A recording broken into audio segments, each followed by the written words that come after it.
Jadi home electric saver ini adalah alat sejenis kapasitor.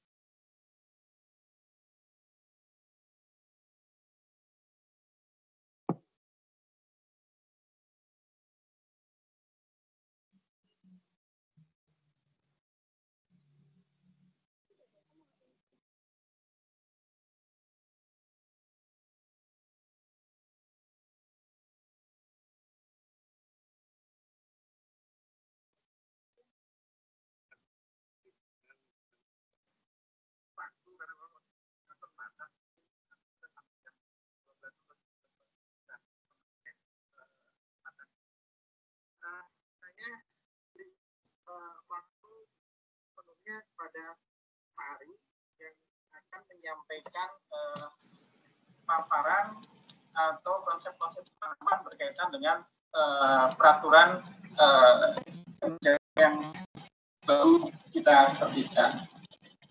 Untuk waktu dan tempat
Selamat pagi.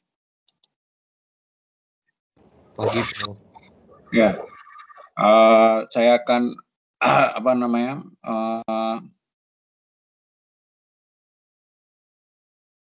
lanjutkan dengan mereview dulu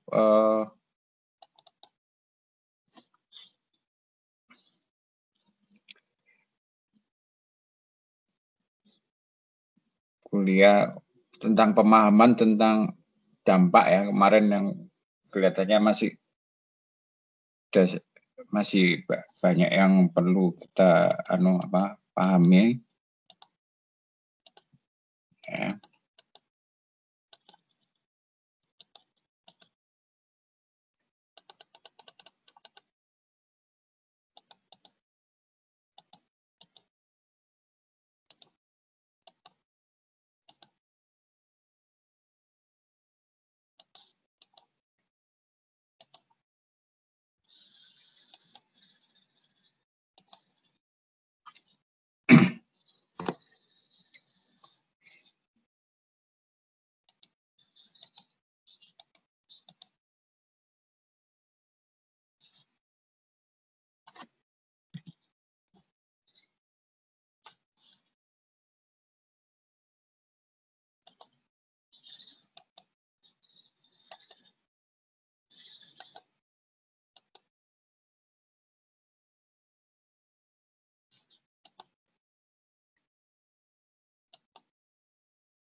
Ya, saya akan coba mereview kembali. Kemarin saya ambilkan contoh secara matematis adalah misalnya ini adalah bagian dari analisis untuk bisa kita mengetahui. Saya dengar ya ini semuanya ya. Kedengeran, Prof. Ya, gambar juga kelihatan ya. Kelihatan, Prof. Nah, jadi ini adalah misalnya kemarin saya katakan ini adalah dampak dari pembangunan bendungan ya. Pembangunan bendungan berkaitan dengan ketersediaan air, ya, jaminan ketersediaan air dari bendungan untuk daerah irigasi ya, daerah pertanian yang biasanya oleh teman-teman di aspek sosial selalu disetarakan dengan pendapatan nilai keuntungan yang diperoleh atau dampak yang diperoleh. Ya, dampak yang diperoleh itu bisa dampak positif, dampak negatif yang diperoleh itu didasarkan atas pendapatan setara dengan beras dalam satuan kilogram jiwa per tahun ya bagi petaninya ya. Bagi petaninya. Nah, ini saya coba gambarkan ya, kalau kemarin minggu kemarin itu bentar saya coba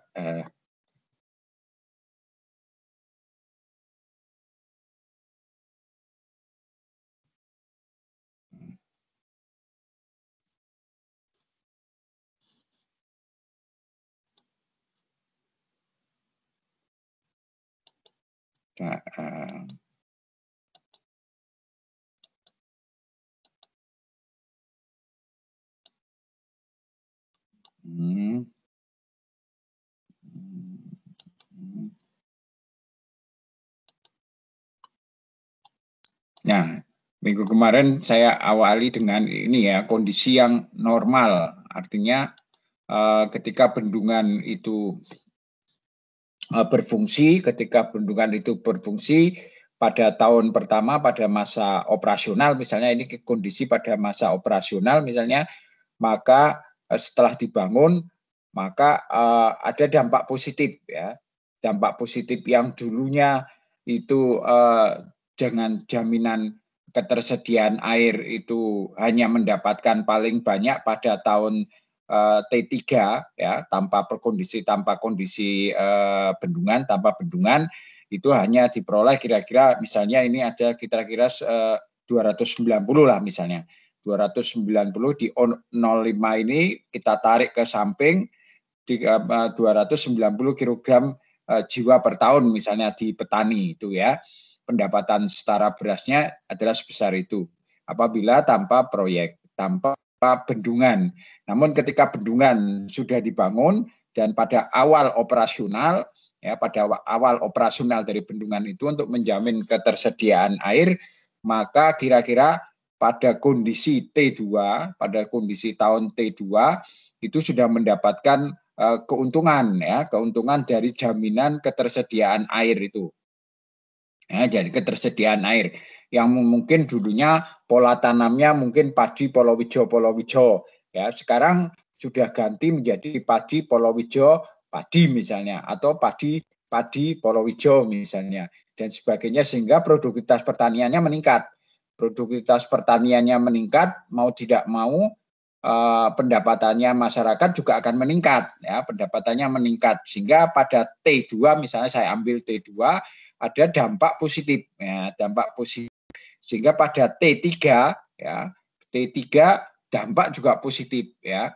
Nah, misalnya pada T3 bendungan sudah full, ya, ketinggian muka air sudah mampu memberikan kontribusi terhadap jaminan ketersediaan air utuh, ya, sesuai dengan yang direncanakan. Misalnya ketinggian air di dalam tubuh bendung sudah optimal, ya, sudah optimal, maka ketersediaan air utuh. Kalau ketersediaan airnya utuh, kan bendungan itu selalu di dalam mekanisme penggenangan itu kan bertahap, ya. Selesai dibangun konstruksi, maka mau operasionalkan penggenangannya itu bertahap, sehingga ketersediaan airnya juga bertahap di dalam kaitan ini. Sehingga pada T3 misalnya kondisinya ketinggian muka air di dalam tubuh bendung sudah mencapai pada peak water level atau ketinggian muka air yang sangat direncanakan, ya, sesuai dengan yang direncanakan, maka ketersediaan airnya, jaminan ketersediaan airnya akan mampu memberikan kontribusi terhadap produktivitas tanam dari sawah petani, sehingga petani bisa mendapatkan pendapatan secara kilogram beras hampir mendekati 350 pada T3 misalnya. Berarti ada dampak positif. Nah, dampak positif ini tentunya sangat dipengaruhi dari kalau kita berbicara tentang analisis dampak lingkungan pada masa operasional akan sangat dipengaruhi oleh RKL-RPL-nya, ya, RKL-RPR-nya, ya, sehingga mau tidak mau salah satunya adalah bagaimana kita mengelola dan memantau daripada tubuh bendung, ya, tubuh bendung agar ketinggian muka air sesuai terus dengan yang diharapkan, sehingga dampaknya positif terus, ya, positif terus. Maka di dalam RKL-RPR, di dalam dokumen AMDAL, kalau kita berbicara dokumen AMDAL kan ada 3, yaitu yang satu adalah ANDAL, AMDAL, dokumen deskriptif analisis, yang memberikan kondisi daripada hasil pelingkupan yang ada di situ berkaitan dengan deskripsi kegiatan. Pertama bukan deskripsi, yang pertama adalah siapa pemilik proyeknya, yang kedua adalah siapa penyusun dokumen AMDAL-nya, kemudian yang ketiga adalah deskripsi kegiatan, yang keempat adalah berkaitan dengan identifikasi dampak, hasil pelingkupan, kemudian prediksi dampak, ya, kondisi rona lingkungan, kemudian prediksi dampak, kemudian arahan dampak, evaluasi dampak dulu, baru arahan dampak. Nah, setelah arahan dampak, maka keluar dari dokumen itu adalah disusun yang dinamakan dokumen operasional yang berkaitan dengan bagaimana menangani dampak, bagaimana mengelola dampak, bagaimana memantau dampak itu dalam bentuk dokumen RKL-RPL. Nah, andaikan dalam kondisi RKL-RPL untuk menjamin ketersediaan air ini sesuai dengan yang diharapkan atau dampaknya ini positif semua, tentu di dalam dokumen RKL atau RPL itu ada perintah, ya, karena dokumen RKL-RPL itu adalah perintah untuk melakukan pengelolaan lingkungan dan pengelolaan pemantauan lingkungan, ya, pemantauan lingkungannya. Sehingga dengan demikian dokumen perintah itu misalnya bagaimana supaya ketinggian muka air di tubuh bendung itu sesuai dengan yang diharapkan, ya, water levelnya di tubuh bendung sesuai yang diharapkan dan menjamin ketersediaan air sehingga produktivitas pertanian jadi dampak positif. Ini tetap seperti ini, ya, maka mau tidak mau misalnya harus ada pengelolaan di dalam catchment area, misalnya catchment area tata guna lahan di atas bendung dijaga agar tidak digunduli misalnya ya, tidak digunduli sehingga air bisa masuk di dalam tubuh bendung. Bukan kalau digunduli maka akan yang masuk ke dalam tubuh bendung kan sedimen, sehingga bukan air yang masuk, adalah sedimen ya, sedimen yang masuk di dalam tubuh bendung. Itu harus dijaga catchment area untuk selalu dalam kondisi yang hijau ya, yang hijau sehingga air bisa masuk ke dalam sistem tubuh bendung. Kemudian misalnya pengelolaan lainnya, tindakan pengelolaan lainnya adalah menjaga agar kedalaman muka air selalu ada di dalam tubuh bendung dengan apa?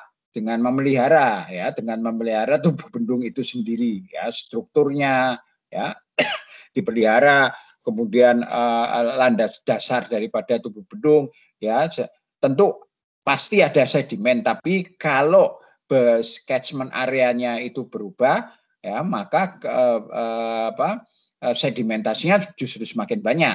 Namun kalau catchment areanya tetap di daerah tangkapan hujannya tetap, maka mau tidak mau hanya operasi pemeliharaan selama tubuh bendung itu dioperasionalkan, sehingga dengan perintah untuk melakukan pengelolaan pengelolaan terkait dengan pemeliharaan dari tubuh bendung dan sebagainya ini akan menjamin ketersediaan daripada air sehingga dampaknya itu bisa positif. Ya, dampaknya positif. Apakah mungkin karena pengelolaannya perintah pengelolaannya itu tidak dilakukan atau pemantauannya tidak dilakukan sehingga akan berdampak negatif? Ya mungkin karena infrastruktur atau bendungan itu selalu dipengaruhi, operasionalnya selalu dipengaruhi oleh pemeliharaan. Ya, selalu dipengaruhi oleh pemeliharaan. Sehingga kalau misalnya di dalam konteks pengelolaan lingkungan dan pengelolaan pemantauan lingkungan itu tidak ada perintah untuk melakukan pemeliharaan yang baik di dalam tubuh bendung, termasuk kawasan ekosistem daripada bendungan itu, ya pasti nanti akan berdampak negatif. Nah, bagaimana kondisinya misalnya kalau dampak negatif itu bisa terjadi? Kira-kira adalah sebegini. Ya. Nah, ini misalnya. Nah, ini misalnya pada saat mulai dioperasionalkan pada T1 ya, pada T1 sampai T2 ya, sampai T2 itu jaminan airnya ada ya. Nah, jaminan airnya ada ya. Ya, di sini sudah mulai terlihat pemeliharaan dari pengelolaan daripada lingkungan daripada bendung itu tidak baik misalnya. Ya, ini kan terlihat dari grafik ini menurun ya. Artinya pada awal di sini di antara T1 dan T2 ketinggian muka airnya sudah cukup bagus sehingga ketersediaan air sudah baik sehingga selaras dengan ketersediaan air produktivitas pertanian juga bagus ya, mencapai peak pada saat ini ya, mencapai peak.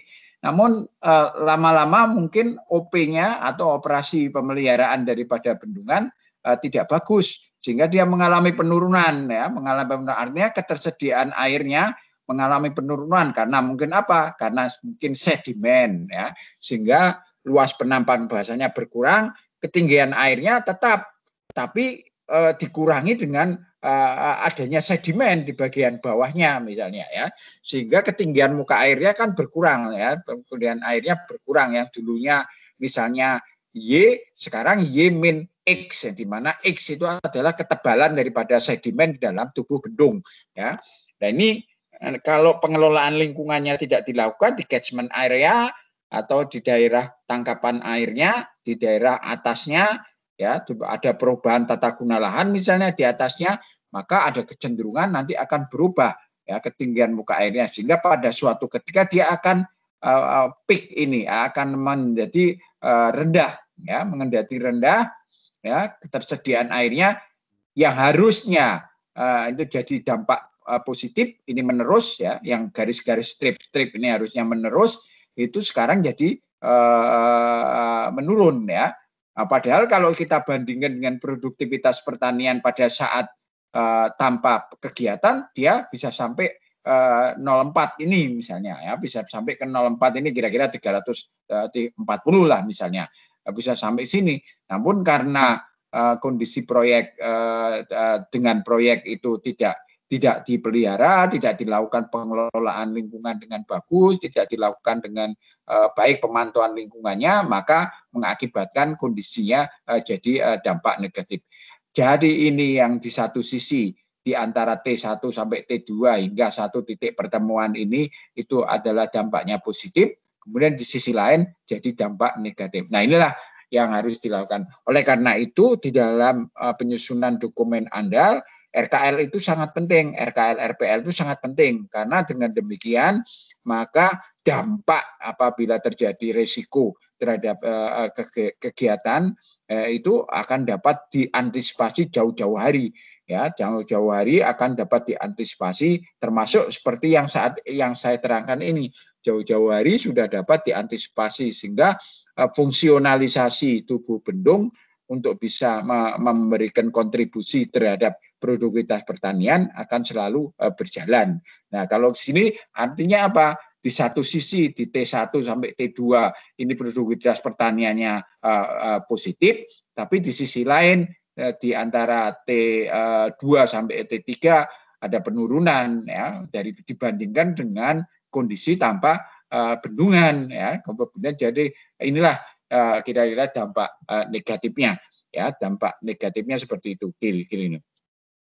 Nah, demikian kira-kira seperti ini, ya. Jadi ini yang mungkin di dalam pola pengertian dampak itu harus kita pahami bersama di dalam kaitan ini, ya. Karena Anda seorang eksak, makanya saya coba untuk lebih mengerti hanya dengan pemikiran-pemikiran dengan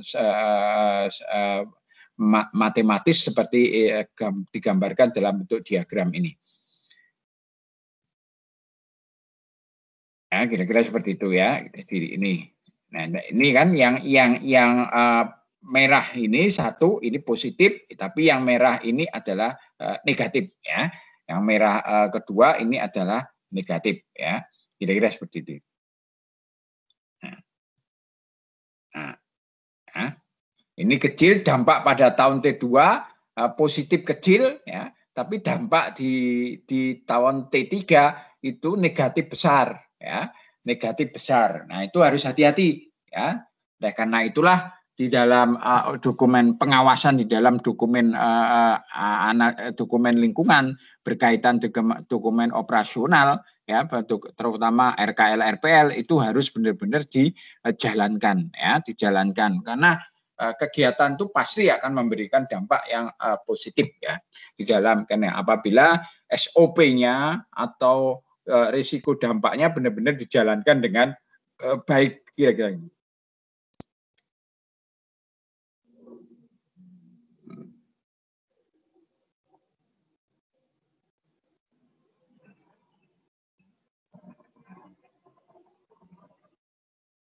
Ya. Nah, oleh karena itu, bagaimana kita melakukan evaluasi sifat penting dampak, ya? Penting tidaknya suatu dampak lingkungan tadi seperti tadi saya lihat merujuk pada pengertian sejauh mana perubahan lingkungan yang timbul bersifat mendasar, ya, atau penting, ya, itu menyangkut banyak, ya, bisa menyangkut kehidupan sosial, ya, bisa menyangkut tadi salah satunya kehidupan sosial, ya, bisa menyangkut ke ekonomi. Nah, tadi juga sudah dituduhkan kehidupan sosial berkaitan dengan kehidupan petani yang tidak dapat menjalankan pola tanamnya dengan baik karena ada penurunan daripada kandungan air, misalnya ketinggian muka air, ya, karena pemeliharaan yang tidak sesuai dengan RKL RPL misalnya, ya, mengakibatkan perubahan ekonomi masyarakat, yaitu pendapatan masyarakat menjadi turun dan sebagainya. Dan juga pengaruh budaya, ya, budaya ini sangat penting, ya. Jadi misalnya budaya ini ketersediaan airnya sudah cukup, ya, ketersediaan air sudah ada misalnya dengan adanya tubuh bendung. Namun masyarakat tidak underbeni terhadap tanah sawahnya, ya. Kemudian tidak pernah berpikir pada tanah itu memiliki masa istirahat, ya. Kemudian petani di mana yang mendapatkan oncoran daripada bendungan itu tidak berpikir tanah itu istirahat, ya, sehingga dalam 1 tahun misalnya produktivitas tanamnya padi misalnya ya. Nanti tahun kedua padi. Tahun ketiga padi. Kapan istirahat tanahnya? Ya? Apalagi kalau menggunakan pestisida ya di dalam rangka untuk menjaga pertumbuhan daripada pertaniannya ya, dari persoalan hama penyakit ya di dalam pertanian. Maka residu daripada pestisida ini bisa ada di dalam struktur tanah ya, sehingga nanti lama-lama akibat dari budaya masyarakat yang selalu tidak memperhatikan istirahatnya daripada tanah pertaniannya, maka nanti produktivitasnya juga akan menjadi menurun ya. Itu contoh aja seperti itu ya. Kemudian ada juga yang penting bagi masyarakat atau mendasar bagi masyarakat terkait dengan stabilitas ya, stabilitas atau keberlanjutan daripada kehidupan ekologi misalnya. Ya, jadi stabilitas atau keberlanjutan kehidupan ekologi karena ada perubahan di catchment area misalnya. Yang dulu di dalam konteks perencanaan di diskusi kegiatan pada saat kita merencanakan bendungan itu diharapkan catchment area atau ruang tata hijau di atas ya, di upstreamnya daripada bendungan itu diharapkan tidak mengalami perubahan. Namun karena ada perubahan ya, ada perubahan dalam konteks tata ruang, misalnya yang dulunya hutan sekarang dipakai sebagai sebagian untuk pemukiman ya, untuk pemukiman, maka akan berubah catchment areanya yang dulu RTH itu sekarang berubah, ada bagian tertentu yang ada pemukimannya, dan ini mengakibatkan instabilitas dan keberlanjutan kehidupan ekologi terganggu di bagian atas daripada tubuh bendung. Nah, itu contoh-contoh ya, dan itu adalah dampak yang mendasar kira-kira seperti itu. Nah, setiap kelompok atau di aspek sosialnya misalnya, setiap kelompok atau golongan masyarakat ya bisa juga memberikan arti penting yang berbeda terhadap timbulnya perubahan di dua segi kedua itu. Nah, inilah makanya sering kali ada hal-hal yang berlaku di lokasi setempat. Ya. Hal-hal yang berkaitan dengan aspek sosial itu hanya berlaku di lokasi yang tertentu misalnya. Misalnya kalau dulu ketika saya membangun ya bersama teman-teman itu berkaitan dengan menyusun dokumen AMDAL di Jatibarang misalnya ya, itu Jatibarang itu maka ada kelompok masyarakat yang menginginkan agar Gua Greo itu tidak hilang misalnya ya. Demikian juga pemerintah pada saat itu ya diwakili oleh Kementerian daripada Kehutanan mengharapkan Gua Greo itu tidak hilang, tidak tenggelam ya, pada saat kita membangun Jatibarang ya, tidak tenggelam. Oleh karena itu akhirnya desain elevasinya diturunkan, elevasi muka airnya diturunkan ya. Namun luas genangannya diperlebar ya gitu ya.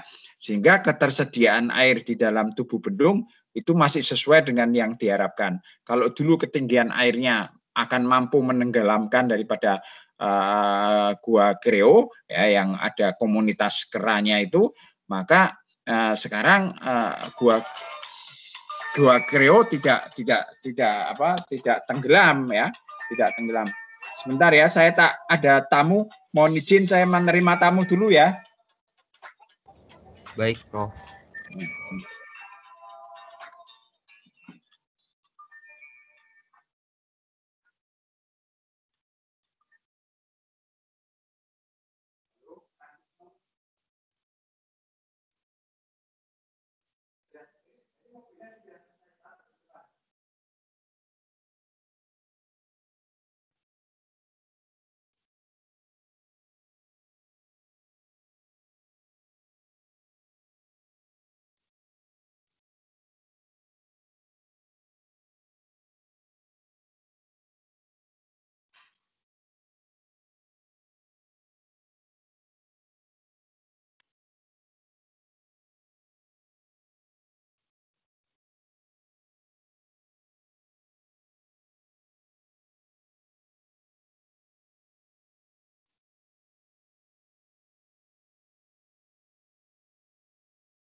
Saya lanjutkan ya. Halo, ada. Saya lanjutkan ya. Baik, Prof. Halo. Jadi ketika kita melakukan evaluasi sifat penting dampak, tentu kita akan melihat dari penting tidaknya suatu dampak ya. Sehingga nanti ketika kita akan melakukan RKL, kita harus berangkat dari situ. Ya, jangan kita tidak berangkat dari apa yang sudah kita telaah di dalam dokumen andalnya ya, dokumen ANDAL-nya ya. Nah, yang kedua, setiap kelompok atau golongan masyarakat seringkali melihat sesuatu hal dari arti penting itu berbeda-beda terhadap timbulnya perubahan ya. Jadi mungkin tidak sama. Ada yang misalnya kalau di bendungan ya sudah pulau yang di tengah itu ditenggelamkan saja ada. Ada juga yang tidak mau. Tadi saya contoh yang di Jatibarang, kasus di Jatibarang itu tidak mau masyarakat agar Gua Kreo yang ada di sana itu kan jadi kawasan wisata oleh mereka ya. Oleh mereka sehingga diharapkan itu masih bisa menunjang pendapatan masyarakat setempat ya, yang jual makanan dan sebagainya, sehingga diharapkan pulau kecil Gua Kreo itu akan masih ada di dalam di bendungan ya. Akhirnya bendungan Jatibarang ketinggian muka airnya diturunkan ya, ketinggian muka airnya diturunkan, namun luasan penampang basahnya diperlebar ya. Ya, luasan penampang basahnya diperlebar sehingga dengan demikian mampu bisa memberikan kontribusi terhadap kehidupan masyarakat itu sampai sekarang ya, sampai sekarang. Ya, yang karena dulunya sebelum ada bendungan itu sudah hidup kehidupan pariwisata di situ sudah hidup ya. Padahal bendungan itu digunakan untuk mengairi sawah dan juga di Jatibarang dan untuk ketersediaan air di masyarakat Kota Semarang ya, PDAM ya dan sebagainya. Itu yang perlu kita ketahui di dalam kaitan ini. Ya, itu contoh yang paling dekat dari kita ya. Nah, oleh karena itu penting tidaknya dampak sangat ditentukan aspek sosial, ekonomi dan budaya masyarakat yang terkena dampak ya. Apalagi sekarang dengan PP 21 PP 22 tahun 2001 itu peran serta masyarakat sangat penting untuk dilibatkan. Kalau dulu peran serta masyarakat adalah perwakilan ya, perwakilan ditambah dengan pemerhati lingkungan. Nah, sekarang justru masyarakat yang terkena dampak lebih diutamakan ya dengan peraturan pemerintah nomor 22 tahun 2021 ini, tahun 2021 ini, maka peran masyarakat terkena dampak atau PDD sangat-sangat diantisipasi di dalam kaitan ini, karena mereka adalah yang mendapatkan dampak langsung dari kegiatan yang memberikan dampak ya, yang terkena dampak ya akibat deskripsi kegiatannya. Nah, sifat penting dampak itu sangat kontekstual di dalam ini ya, sangat tergantung pada nilai dan norma yang dianut oleh masyarakat setempat ya. Ada juga yang relatif penting dipandang saat ini. Sambil contoh dulu waktu di PL Jepara misalnya pada saat membangun PLTN Jepara, kan masyarakat di sana yang sangat penting ya, yaitu ada sebuah sungai di sana ya, sebuah petilasan ya, petilasan yang ada sungainya ya di Jepara itu, di daerah Keling Kelet itu ya, Kecamatan Keling dan Kelet itu ada yang dipakai untuk masyarakat semua untuk kungkum ya, untuk kungkum atau untuk mandi ya, mandi. Jadi orang Jepara daerah Kecamatan Keling Kelet itu kalau Jumat Wage kalau tidak salah itu dia percaya kalau bisa mandi di lokasi tersebut maka pendapatannya akan meningkat ya. Makanya orang-orang pada saat itu ada namanya petilasan Kalinyamat ya di lokasi di Jepara yang berdekatan dengan di Desa Tulaan yang berdekatan dengan tempat proyek daripada peningkatan daripada PLTN nuklir itu yang dulu rencananya dipakai untuk nuklir itu lokasi tersebut itu digunakan untuk masyarakat ya yang tidak boleh hilang sehingga lokasi itu dilestarikan ya lokasi di Desa Tulaan yang ada petilasan Kalinyamat yang orang Jepara kalau yang tinggal di Jakarta tinggal di mana-mana itu pada saat Jumat Wage kembali ke sana untuk kungkum tadi ya untuk kumkum untuk ya ibaratnya untuk mendapatkan sesuatu yang lebih dari kondisi saat ini lah kira-kira percaya seperti itu. Jadi ini ada hal-hal yang seperti itu seringkali terjadi di dalam kaitan ini. Nah, oleh karena itulah maka perlu di dalam kehidupan di dalam analisis dampak lingkungan yang berkaitan dengan aspek teknis, aspek ekonomis dan sebagainya dan aspek sosial terutama itu juga harus melihat dari kondisi-kondisi emik, kondisi-kondisi yang persepsi relatif yang sangat penting di ke depan daripada lokasi tersebut ya. Nah, bagaimana kita mengevaluasi dampak? Saya yakin Anda sudah mendapatkan ya. Ini ya evaluasi dampak itu didasarkan atas peraturan pemerintah nomor 27 tahun 97 yaitu bahwa dampak itu dikatakan penting apabila jumlah manusia yang terkena dampaknya besar misalnya ya. Nah, besar dalam konteks ini Anda sebagai penyusun misalnya, Anda sebagai tenaga ahli tentu bisa melihat ya, bisa melihat sambil contoh misalnya ketika membuat bendungan maka jumlah pemilik sawah yang tenggelam ya yang catchment areanya itu masuk tenggelam akibat tergenangnya daripada air di dalam tubuh bendung sehingga pemilik sawah itu jauh lebih banyak daripada yang mendapatkan oncoran air dari lokasi bendungan. Nah, ini maka bendungan tidak visible ya. Artinya apa? Jumlah manusia yang terkena dampaknya lebih besar. Ya, dampaknya besar sehingga dianggap dampaknya penting ya, kira-kira seperti itu ya. Kemudian luas wilayah persebaran dampak ya, tadi misalnya luas wilayah persebaran dampak misalnya dampak dari ketersediaan air, maka seberapa luas bendungan itu mampu memberikan oncoran terhadap sawah ya, sawah penduduk di hilirnya ya, sehingga dengan demikian maka kalau luas wilayah yang sawah yang mendapatkan luas wilayah sawah penduduk yang mendapatkan oncoran air itu semakin luas maka dampaknya dianggap sangat penting misalnya ya. Contoh seperti itu. Kemudian intensitas dan lamanya dampak berlangsung ya.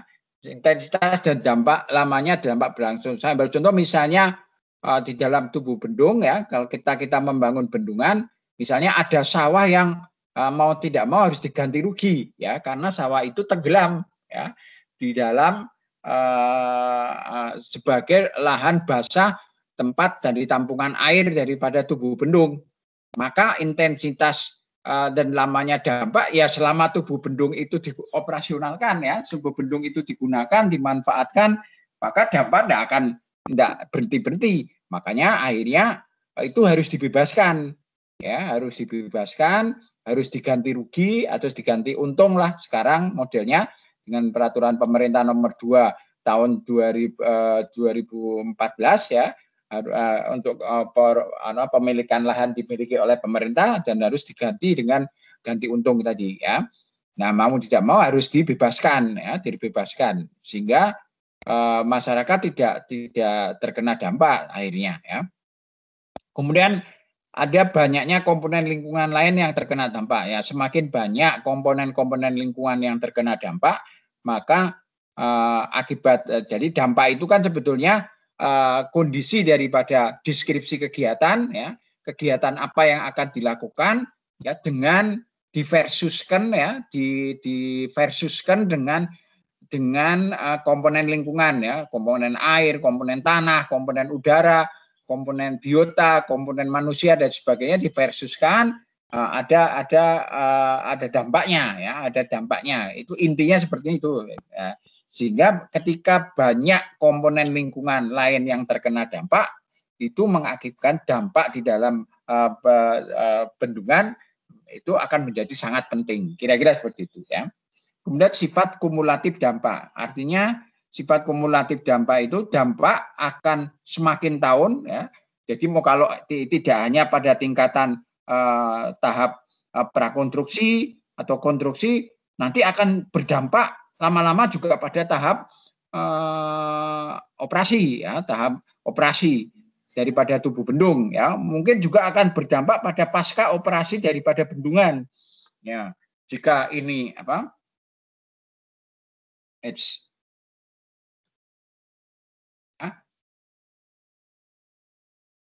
sehingga mau tidak mau makin lama dampaknya akan makin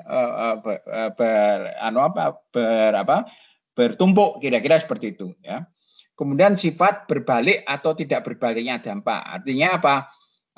Ada kemungkinan dampak itu menerus ya, dia tidak berbalik, tapi ada kemungkinan dampak tidak menerus, sehingga dia suatu ketika bisa berbalik. Saya ambil contoh misalnya ya. Ya, misalnya di dalam tubuh kita waktu membangun tubuh bendung, maka ada aliran yang terhambat.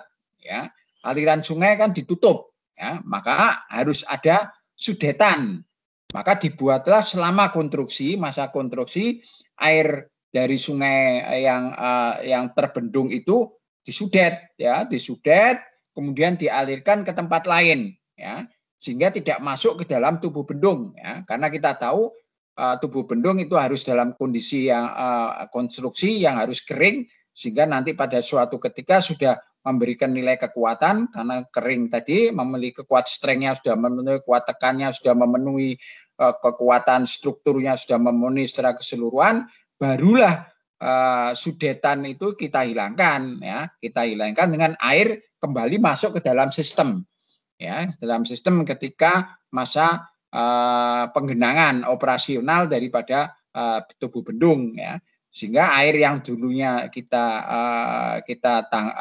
alirkan dengan sudetan itu sekarang kita kembalikan. Artinya bukan air kan berbalik ya, berbalik kembali ke arah awalnya di dalam tubuh bendung ya, di dalam mengalir ke tubuh bendung, sehingga air tetap mengalir di dalam sungai tersebut ya, di dalam sungai tersebut ya.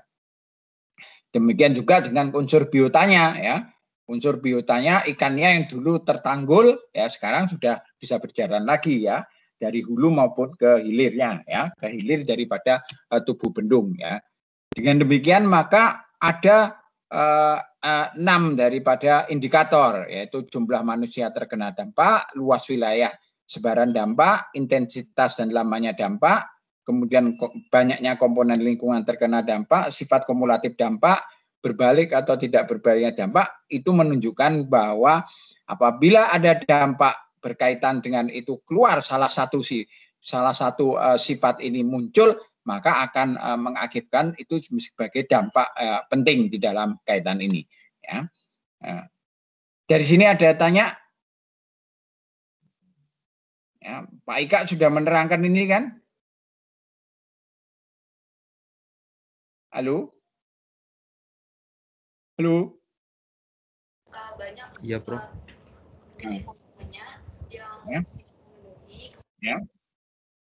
Ya, kira-kira ini ya. Yang lain teman-teman yang mahasiswa yang lain standby atau ini ya semuanya on kan? On, Prof. Iya, Prof. Ya, ini kira-kira ini. Jadi ketika kita berbicara dampak ini, nah oleh karena itu di dalam mengevaluasi sifat penting dampak, tolak ukur pentingnya dampak adalah sesuai dengan pedoman mengenai ukuran dampak penting ya. Nah oleh karena itulah maka biasanya teman-teman penyusun itu selalu melakukan perakiraan besaran dampak itu berdasarkan dengan misalnya kalau orang teknis itu dengan model misalnya ya, dengan model. Kalau orang sosial itu dengan membandingkan comparative banding ya. dan sebagainya. Kalau orang teknik itu selalu berdasarkan orang-orang eksak itu selalu berdasarkan atas angka, ya, sehingga bisa menggunakan model, ya, kecenderungan dan sebagainya. Dengan demikian maka besaran dampak yang timbul, penting dan tidaknya dampak dapat dijelaskan, ya, dijelaskan dengan baik. Sehingga dengan demikian mau tidak mau kalau itu memang memiliki sifat pentingnya dampak, maka harus dikelola. Ya, harus dikelola dalam bentuk perintahnya ada dalam bentuk RKL dan RPL itu, ya, perintah melakukan pengelolaan, perintah melakukan pemantauan itu ada di dalam dokumen RKL RPL yang merupakan dokumen operasional, ya. Kalau di dokumen ANDAL ANDAL itu, ya, ANDAL itu ANDALnya itu adalah dokumen deskriptif, ya, dokumen deskriptif potret daripada antara deskripsi kegiatan dengan rona lingkungan, ya, dengan rona lingkungan sehingga terkeluar kalau setelah diversuskan keluar apa yang dinamakan dengan dampak yang harus diidentifikasi, harus diperakirakan, harus dievaluasi, harus diberikan arahan dan sebagainya. Kira-kira seperti itu, ya.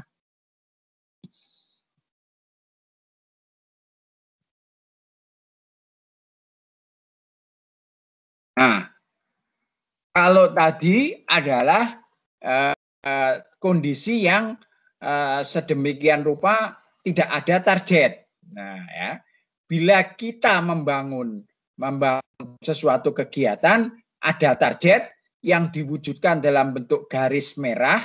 Ini garis merah ini, ya, ini garis merah.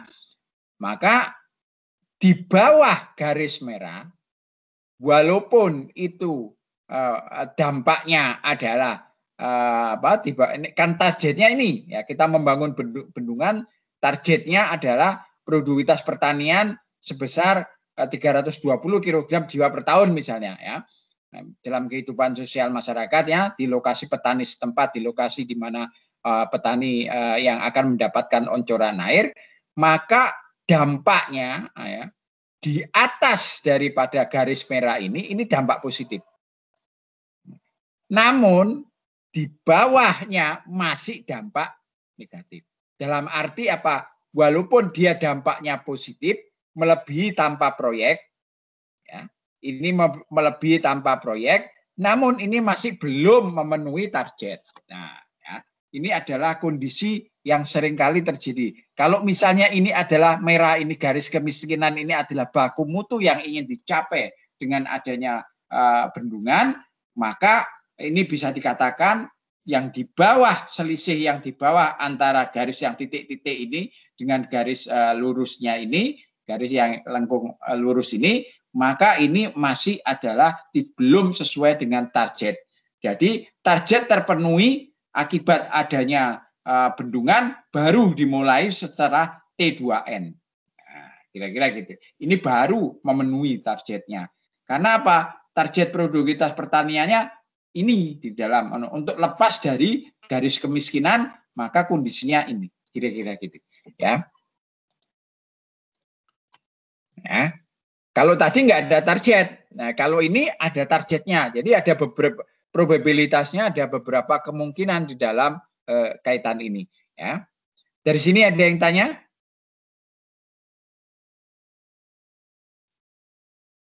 Halo, dari sini ada yang tanya?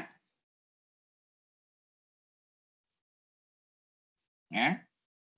Karena dokumen AMDAL itu adalah dokumen ilmiah, ya. Ya, dokumen ilmiah. Jadi ketika kita harus menganalisis, ya, apalagi dengan peraturan pemerintah 22 tahun 2001 itu dikatakan bahwa dokumen analisis dampak lingkungan yang merupakan dokumen izin usaha, ya, bagian daripada izin usaha itu adalah merupakan kajian ilmiah. Maka mau tidak mau kita harus menganalisis daripada suatu kegiatan, ya, berikut dampaknya, ya, benar-benar ya secara alamiah, ya, harus ada kontekstual alamiah yang akademisnya yang mampu memberikan kontribusi terhadap penjelasan agar diperoleh kejelasan yang sangat baik di dalam kaitan ini, ya. Dari sini ada yang tanya?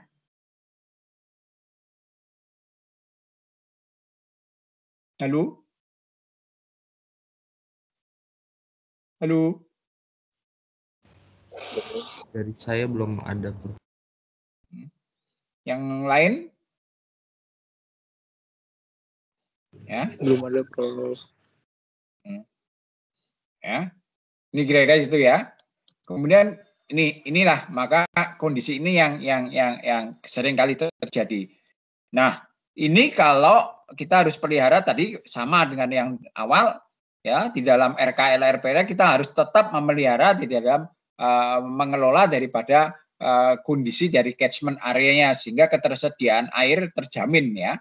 Ketersediaan airnya benar-benar terjamin di dalam tubuh bendung sehingga yang mampu mengoncori daripada sawah setempat ya. Nah, ada kemungkinan terjadinya juga seperti ini. Nah ini ya.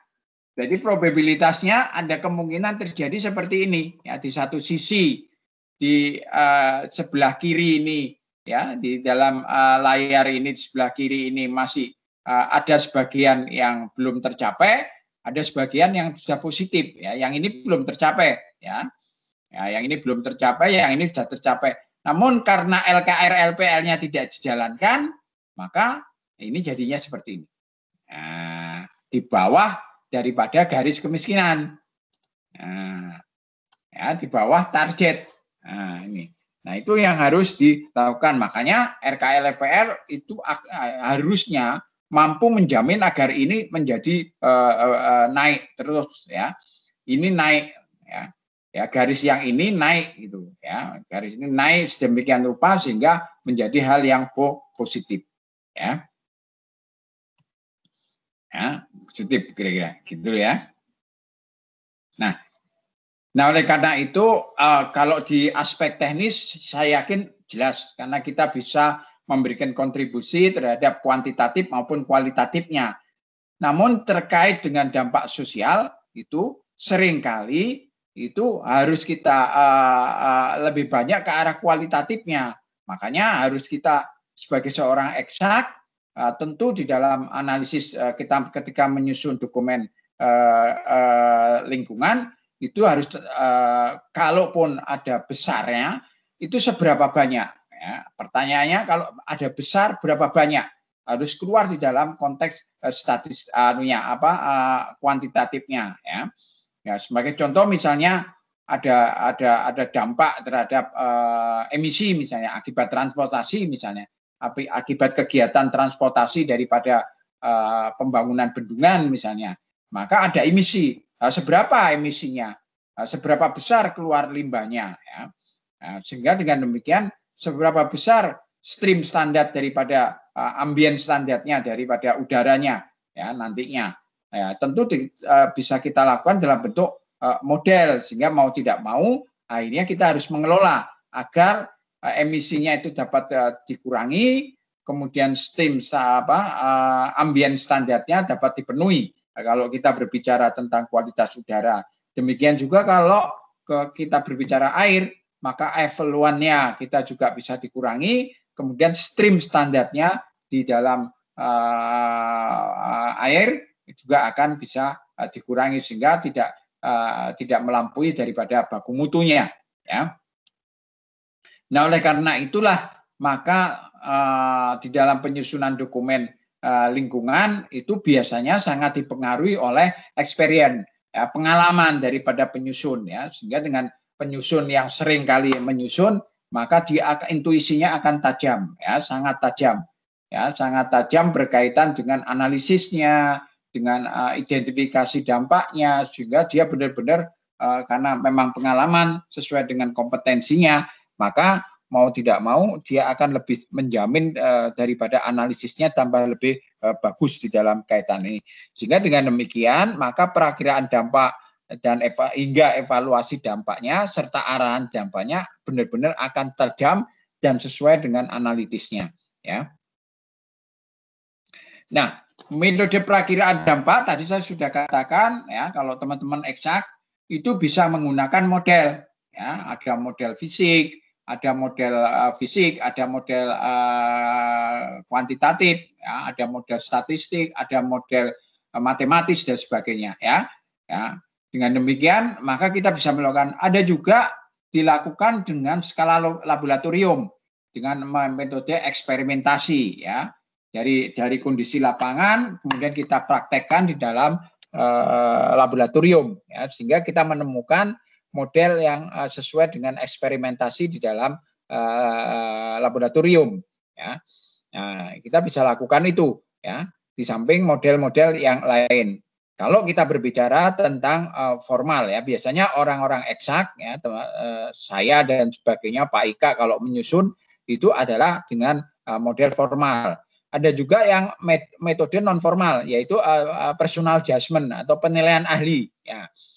Ya, penilaian ahli, professional judgment. Nah, ini professional judgment itu sangat dipengaruhi oleh aspek daripada pengalaman dari yang bersangkutan, ya. Nah, ini yang biasanya makanya para ahli yang menyusun dokumen itu selalu dikatakan kalau dia experience-nya, pengalamannya sudah semakin banyak, ya, di dalam menyusun dokumen, melakukan evaluasi dokumen dan sebagainya, maka dia akan bisa untuk bekerja sebagai penilaian ahli, ya. Juga digunakan juga metode ad hoc, ya. Ya, metode ad hoc, ya, bisa juga. Jadi metode ad hoc dan teknik analogi itu bisa dilakukan. Misalnya kalau pembangunan bendungan, kita bisa belajar dengan analisis dampak lingkungan untuk bendungan tempat lain, ya. Kemudian kita bandingkan, kemudian kita ad hoc-kan, ya. Ya, dengan teknik analogi dan sebagainya kita bisa lakukan. Dengan demikian maka metode ya itu tidak salah, ya, asal bisa dipertanggungjawabkan di dalam kaitan ini. Jadi dua metode formal non formal itu benar-benar bisa dipertanggungjawabkan dalam kaitan ini. Ya. Saya kira ini model formal, ya, ya, teknik mengenai dampak tertentu bisa formulasi, model dan sebagainya, ya, kira-kira itu.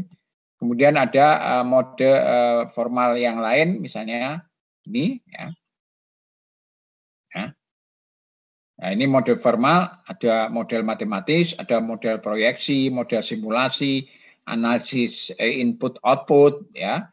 Ada empiris, black box, model black box, ya. Kalau udara, kemudian air, ya, kita bisa gunakan dengan metode black box dan sebagainya ketika kita melakukan verifikasi terhadap dampak, ya, dan sebagainya, ya. Kemudian ada model statistik, ya, ada analisa faktor, regresi berganda, ya, kecenderungan, tren analisis, ya. Dan ini di dalam rangka untuk memberikan kontribusi terhadap forecasting atau peramalan atau prediksi daripada dampak, ya, secara kuantitatif, ya, kuantitatif, ya. Nah, ini, ya, kira-kira ini, ya. Metode formal itu digunakan apabila tidak ada metode formal yang representatif, ya, atau tidak tersedia data yang dipersyaratkan oleh metode formal dan sebagainya, ya. Demikian seterusnya, dan ini adalah metode penilaian ahli, ya, meminta kepada seorang ahli untuk memberikan pendapat, ya, ya, bisa lebih dari satu, ya, ya, atau di komparatif bisa lebih dari satu dengan orang lain juga yang diminta pendapatnya, ya, yang kita kenal dengan personal judgment, ya. Sering saya juga diminta untuk melakukan pendapat seperti ini dengan ini berkaitan dengan analisis dari penyusunan dokumen, ya. Kemudian saya diminta untuk melakukan pendapat, ya. Ya. Atau lagi bisa dengan teknik analog, ya. Ya, misalnya seperti ini, ya, teknik analog, ya. Jadi intinya saya ambil contoh misalnya ini dampak sosial, ya. Nah, ini kondisi masyarakat SP pada kondisi tanpa proyek, masyarakat SP dengan proyek, masyarakat XP pada kondisi tanpa proyek, masyarakat XP pada kondisi tanpa proyek, ya. Sehingga ada selisih, ya, ada selisih, ya. Kalau ini ada selisih maka ini saat penyusunan AMDAL, dengan demikian maka kita akan beri dampak sosialnya ya, analoginya kira-kira seperti itu ya. Kira-kira seperti ini ya. Nah, saya kira ini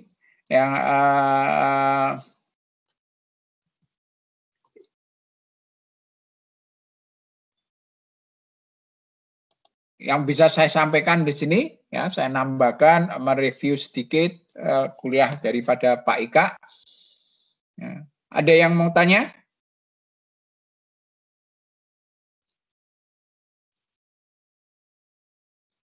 Halo, ada yang mau tanya?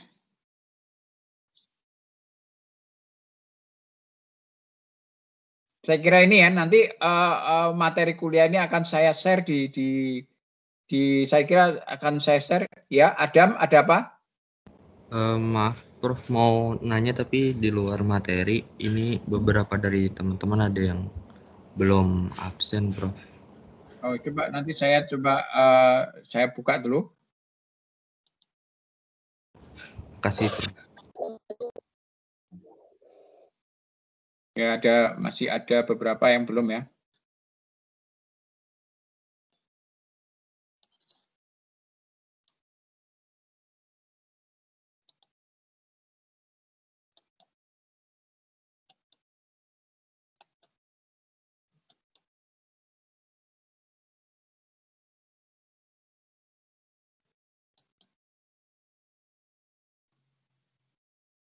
Silakan, Mas. Siapa itu? Loh, jadi neng dokter.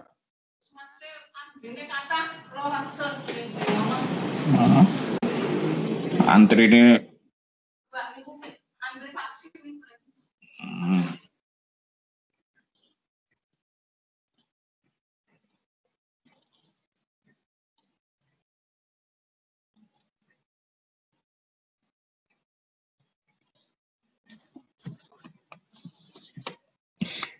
Baru 36, ada yang belum presensi? Masih ada berapa ini? 12. 11 orang yang belum presensi.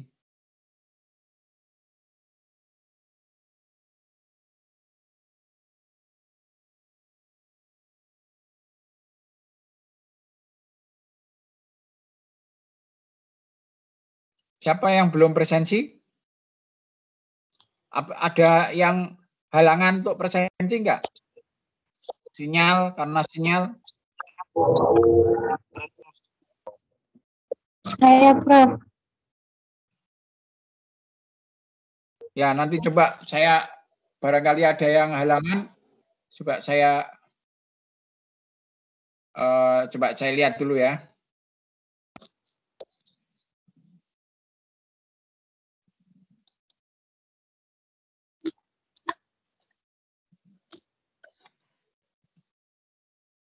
Yang ada halangan.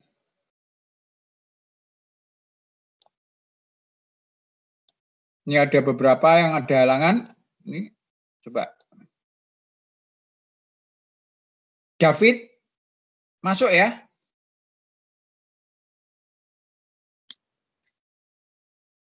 Adifa.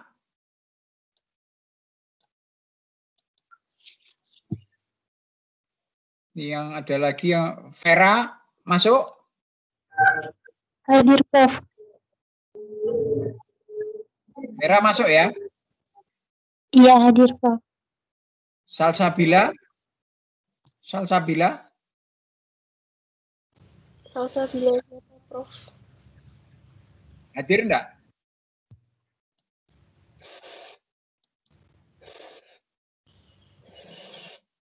Kemudian Ika Laiki Ramdhani. Ada?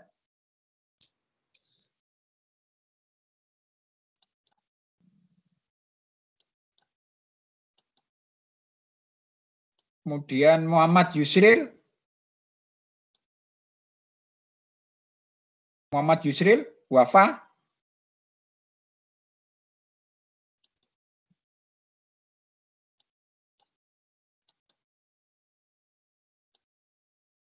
Anisatul Fitria hadir enggak?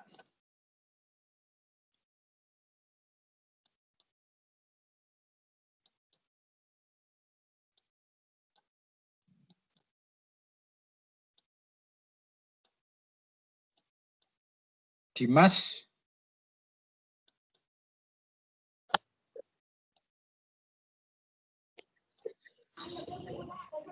Ya. Saya kira saya sudah coba manualkan ya presensinya.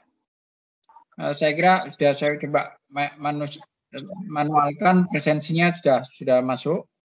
Nanti barangkali ini yang bisa saya sampaikan. Demikian saya kira ya kuliah saya. Saya live ya. Terima kasih, Prof. Terima kasih, Prof.